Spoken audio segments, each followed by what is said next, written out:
আল্লাহকে হাজির নাজির জেনে বলে যাচ্ছি, আগামী কয়েক মাস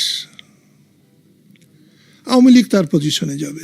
আপনি নিশ্চয় দেখছেন বা সম্প্রতি যেটি বিভিন্ন গণমাধ্যমে আসছে, নানা মহলে এটি নিয়ে আলোচনা সমালোচনা হচ্ছে যে ডক্টর ইউনূস সরকারের আমলে যে হামের টিকাটি দেওয়া হতো সেই সময়ে এই টিকা বন্ধ করে দেওয়া হয় এবং তখনকার যিনি স্বাস্থ্য উপদেষ্টা ছিলেন নূরজাহান বেগম, তার ব্যর্থতা এবং ইউনূস সরকারের ব্যর্থতার কারণে প্রতিনিয়ত অসংখ্য শিশু মারা যাচ্ছে। এটিকে আসলে আপনি কিভাবে দেখেন? একটা কথা আপনি জানবেন, শুধু হামের জন্য না, যাকে স্বাস্থ্যমন্ত্রী বানিয়েছিলেন তিনি তার লোক, অযোগ্য। গ্রামীণ ব্যাংকের জন্য যোগ্য হতে পারে, কিন্তু রাষ্ট্রের জন্য তিনি অযোগ্য। কয়েকজন মানুষ তারা মোটামুটি ভালো করেছেন, তার মধ্যে যে ব্রিগেডিয়ার সাখাওয়াত, আসিফ নজরুলকে নিয়ে নানান কথা, তারপরেও বলবো ভালো করে, ঠিক আছে। কিন্তু এটা স্বাস্থ্যমন্ত্রীর ব্যর্থতা না, ব্যর্থতা অধ্যাপক ইউনূসেরই ব্যর্থতা। সার্বিক ব্যর্থতা সবকিছু অধ্যাপক ইউনূসের। 300 কতজন, 60 জন বাচ্চা মারা গেছে, তাহলে 360 বার তো অধ্যাপক ইউনূসের ফাঁসি হওয়া উচিত। আমি এমনিই বলছি, যে পরিমাণ বাচ্চা মারা গিয়েছে, এত বাচ্চা কিন্তু গণঅভ্যুত্থান যেটি বলা হয়ে থাকে সেখানেও কিন্তু এত শিশু মারা যায় না। শিশু কেন মারা যাবে? মুক্তিযুদ্ধে এতগুলো শিশু এইভাবে মারা গেছে কিনা সন্দেহ। তো এর জন্যে উনি নোবেল পেয়েছেন বলে, শান্তিতে নোবেল পেয়েছেন, অশান্তি সৃষ্টির জন্যে তিনি তার কোনো শান্তি স্থাপন করতে পারেন নাই। এবং যে ছেলেরা এই আন্দোলনে শেখ হাসিনাকে ক্ষমতা থেকে উৎখাত করেছিলেন, তাদের যতগুলো ভুল ভ্রান্তি, তার জন্য অধ্যাপক ইউনূসকে দায়ী নিতে হবে। উনি যা কিছু হন, চেঙ্গিস খাঁ যেমন বাগদাদ ধ্বংস করে পৃথিবীতে একটা ইতিহাস করে রেখেছেন, অধ্যাপক ইউনূসকেও এরকম 32-এর বাড়ি ধ্বংস করায় তাকে এরকম একটা তকমা নিতে হবে। এবং সেদিন বেশি দূরে নয়, বাংলার সব মানুষ, এমনকি যারা জামাত করে, তারাও এর জন্যে এক সময় প্রতিবাদ করবে। বিএনপি তো করবেই, এতে আমার কোনো সন্দেহ নাই।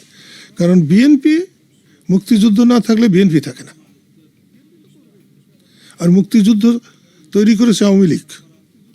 আওয়ামী লীগ আর বিএনপির মুক্তিযুদ্ধকে নিয়ে কথা বলার সুযোগ আছে।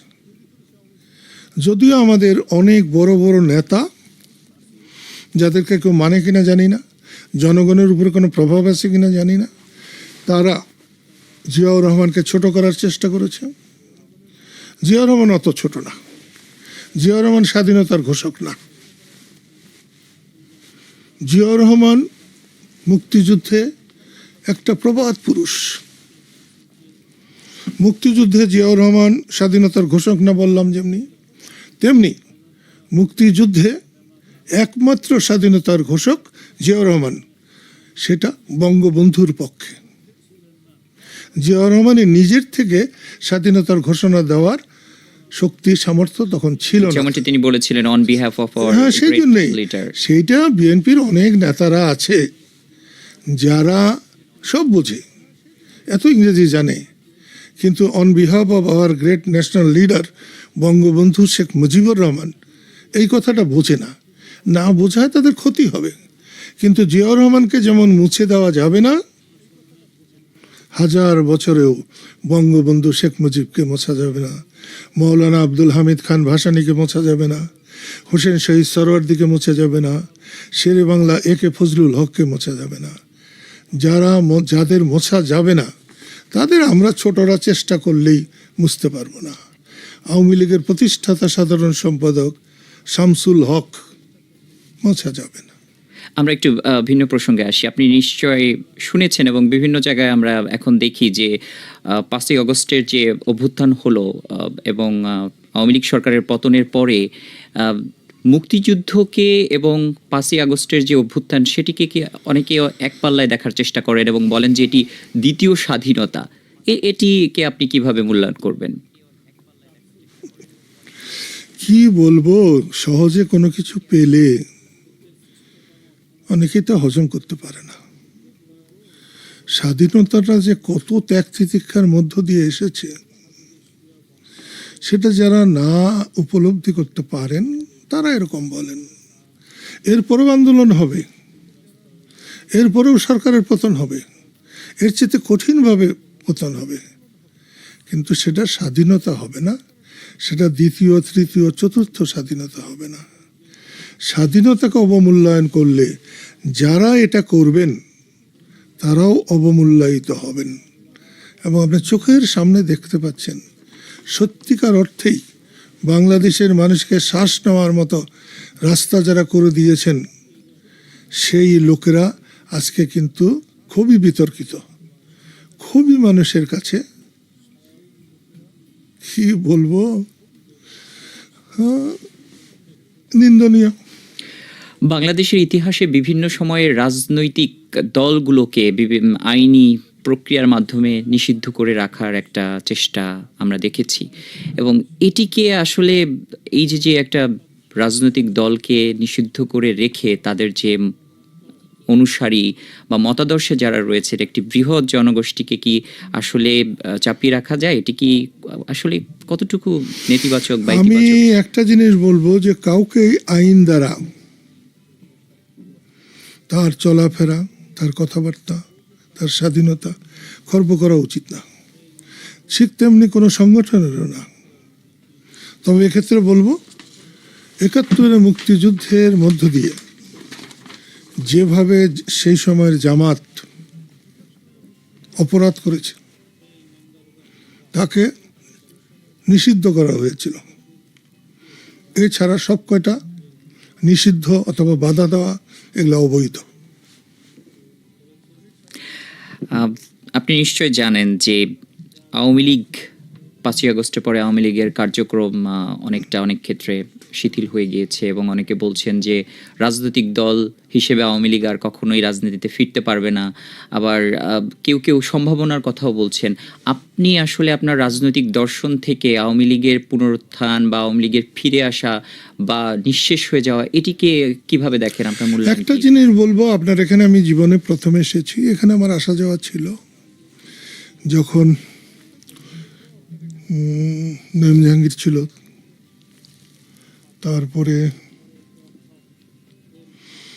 লেখক মিলন ছিল, ওরা আমার খুবই ঘনিষ্ঠ ছোট ভাইয়ের মতো। আপনার এখানে আমি প্রথম এসেছি। আমি তো গণক না, অ্যাস্ট্রোলজার না। আওয়ামী লীগ বাংলাদেশের জন্ম দিয়েছে। বঙ্গবন্ধু শেখ মুজিব বাংলাদেশের রাষ্ট্রের পিতা। অনেকে বলে বাঙালির পিতা, তো আমি বলবো যে না, বাঙালি অনেক বড়, অনেক আগের কথা, কিন্তু বাংলাদেশের রাষ্ট্রপিতা বঙ্গবন্ধু শেখ মুজিবুর রহমান।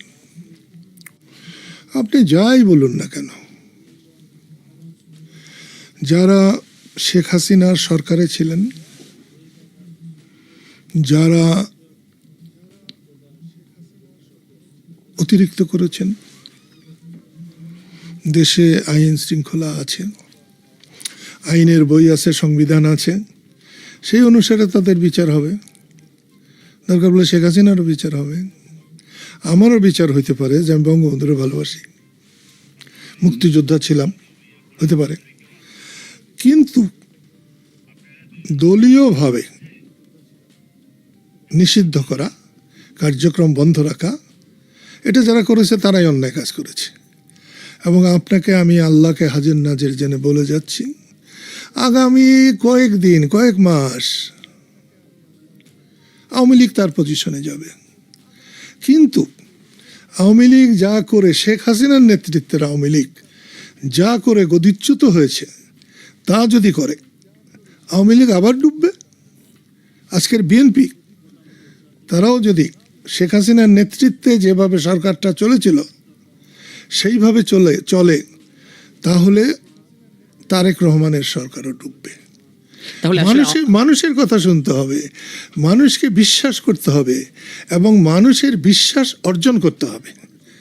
আমরা পাকিস্তান আমলে কোনো ঝগড়াঝাটি হলে, কোনো সালিশ বিচার হলে আমরা কিন্তু মুসলিম লীগের লোককেও বিচারক মানতে কোনো দ্বিধা করতাম না এবং তাদের বিচার অবিচার হতো না, ন্যায় বিচার হতো।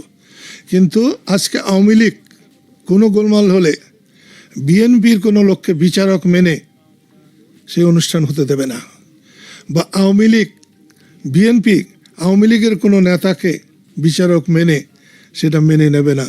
আর সেই আওয়ামী লীগের এবং বিএনপির যে নেতাই এই বিচারক হবেন তিনি সুষ্ঠু বিচার করবেন না বা করতে পারবেন না, বা সেই বোধ তার অন্তরে নেই।